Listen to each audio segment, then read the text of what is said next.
I've been caring for my son's best friend unofficially for years, but now I'm being asked to foster him, and I'm scared I'll fail him. Posted by you/smarteffort8150. I have one son, Henry, aged 12. Henry is best friends with a boy named Archie, aged 14. It has always been clear that Archie comes from a troubled home. From what I can gather, and I do not have the full details, Archie's mom is a substance addict, and Archie has been on the at-risk register for a long time. Honestly, I don't know why it has taken this long for them to decide he should be moved into foster care. Last Friday, I received a call from my son's school. They said they couldn't discuss the matter with me but asked if I would consent to having my information passed on to Archie's social worker. I agreed, and shortly after, I received a call from his social worker explaining that a section something or other was being put in place, which meant Archie would be removed from his home and placed into foster care. I was told that the school had recommended me and was asked if I could take him in, essentially. They said it would likely be long-term, until he turns 18. I honestly didn't know what to say. I was in shock. I have been unofficially supporting Archie for a while now. I pick him up from his house and drop him off at school with my son. He spends many weekends at my place. On the days he doesn't come over, I make sure to pack him something to eat when I pick him up because he told me his school lunch is often his only meal of the day. I buy him soap and deodorant, and I even wash his clothes for him. But supporting him in this way and fully taking him in are two very different things. I'm a single dad. I have a decent job, but I'm far from well off. I live in a small 2-bedroom house, which means Henry and Archie would have to share a room, something they already do when Archie stays, but only for short periods. Plus, there's the immense responsibility of taking on another child. I was told there's a shortage of foster carers in the local area, so if I don't agree to take him, it's likely he'll have to move to a different county and school. I don't want that to happen. I had already planned for Archie to stay with me over the 2-week Christmas holiday, so I asked for time to think about it and said I'd give them a firm answer in the new year. They agreed. Archie hasn't been informed about any of this yet. I've been trying to give him as normal a Christmas as possible. My heart is telling me, of course, you're going to take that little boy in, but my brain is worried about the responsibility and cost of having another mouth to feed and another boy to clothe. At the same time, I keep thinking about Archie's situation. He's already had such a rough start in life, and I know he needs stability and care more than anything else. I can't bear the thought of him being uprooted again, losing his school, his friends, and the small sense of normalcy he has here. I keep asking myself whether I can truly give him what he needs, and I don't know if I have all the answers right now. I've always taught Henry the importance of kindness, and I see how much he cares about Archie too. Part of me feels this might not just be about me taking on more responsibility, it's also about giving Archie the chance to grow up with a sense of love and belonging. So, I suppose I'm left balancing what's practical with what feels right in my heart. And I'm leaning toward saying yes. I spoke to my mom about it, and she thinks it's an awful idea. She's worried I'm biting off more than I can chew, especially as a single dad. She reminded me that I already have a lot on my plate with work, the house, and raising Henry on my own. She said taking in another child, especially one with a difficult background, would add stress and might affect my ability to provide for Henry properly. She didn't say it outright, but I could tell she's afraid this might make life harder for all of us, including Archie. I understand her concerns, honestly, I do. But I can't imagine turning him away when he needs help the most. I told her I haven't made a final decision yet and that I need to think about what's best for everyone involved, not just what's easiest. And I haven't even discussed any of this with Henry yet, which will be a huge factor in my final decision. This has been a huge rant, and if you've read it, thank you. I just needed to get this out somehow.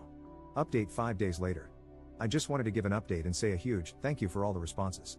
I genuinely didn't expect to receive so many replies, especially to something that was just meant to be a rant to get my emotions out. When I was asked to take in Archie, at first, I felt honored. Then, I felt worried about everything. I am quite an anxious person in general, and my thoughts were flooded with concerns about whether I'd be good enough to support Archie in the way he needs. I love my mom, but she didn't help. I think I get my anxiety from her, although she has it on a much higher scale than I do. Every possible thing that could go wrong, she was texting me about all week. You're already stretched thin with work and Henry. You won't get one-on-one time with Henry anymore. How will you afford everything? These are real concerns, and I'm glad she brought them up because they gave me the opportunity to think about how I could mitigate them. A few of you mentioned the fostering allowance, which I knew about, but I couldn't find any concrete information on how much it would actually be. Every source online seemed to give a different answer, but none suggested it was very much. However, as some of you advised, I called the social worker's office and said I was seriously considering taking in Archie, which they were thrilled about, but I needed to understand the finances first to see if it was feasible. They said they couldn't provide exact numbers, as every case is different and it isn't decided until a placement is found. However, they told me the minimum would be around £190, about $240 US, per week, and that it would likely be completely tax-free. Additionally, I'd receive a significant discount on things like council tax. That was honestly a lot more than I expected and much higher than most of the figures I'd seen online. They also put me in touch with some other foster carers who answered my questions, which was incredibly helpful. This week has been very busy. I worked out my finances, added the estimated fostering allowance, and calculated how much Archie would likely increase my expenses. It worked out that I'd actually have a surplus compared to my current situation. Many of the foster carers I spoke to don't work full-time, using the allowance to supplement their income. I'm not sure if I want to do that, but they mentioned it helps to work part-time since fostering involves a lot of work, meetings, reports, and other responsibilities. On top of that, I'd need to complete training during the first year to become fully qualified. I considered it, and with the additional allowance, I could move to a 0.6 contract, working 3 days per week, while still covering the costs of moving to a 3-bedroom house. While that would leave me with slightly less disposable income, it wouldn't be a significant reduction. I've spoken with my work, and they said they'd support me if I decided to do this, but I haven't made a final decision. I don't want it to seem like I'm taking advantage of Archie's allowance. After sorting out the finances, I needed to talk to Henry. This was honestly the most important part of my decision. If Henry said no, I'd struggle to go ahead with it. I took him out and explained the situation. I didn't go into the details of why Archie is going into care, as it's not my story to tell, even though Archie himself has been open about his rough home life.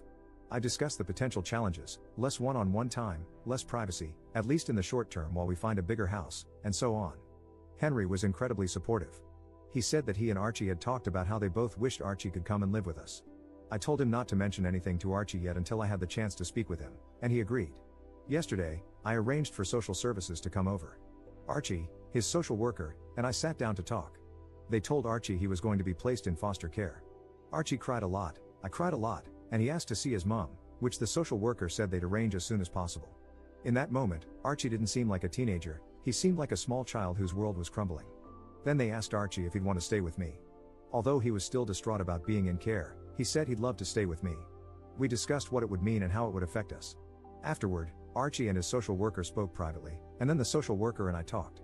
They expressed how thrilled they were about my decision and said they were pleased I planned to move to a bigger house soon, as Archie would need his own space, which I fully agree with. Normally, the boys spend most of their time upstairs playing Xbox, but later that day Archie came down and asked if we could watch a movie together. He sat next to me, rested his head on my shoulder, and said, "Thank you for letting me stay with you." Writing this, I can feel tears welling up in my eyes again. I put my arm around him and said I'd always be there for him. Today, Archie seems a little down, which is entirely understandable. I honestly expected him to take it harder than he has.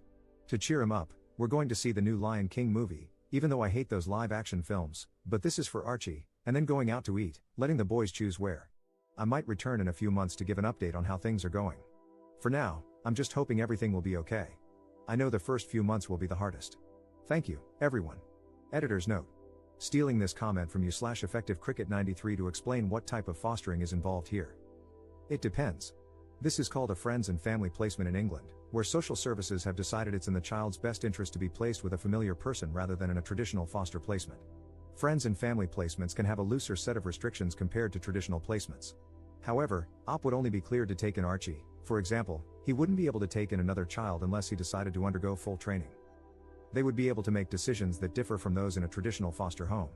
For instance, social services have to weigh factors such as, there are no local foster homes, meaning his schooling would be disrupted, and he would lose his friends and support network. How would that impact him, against the fact that he would have to share a room? Especially considering that Archie has already been regularly sharing a room. Social services would focus on what's in the child's best interest, which might allow them to make some concessions.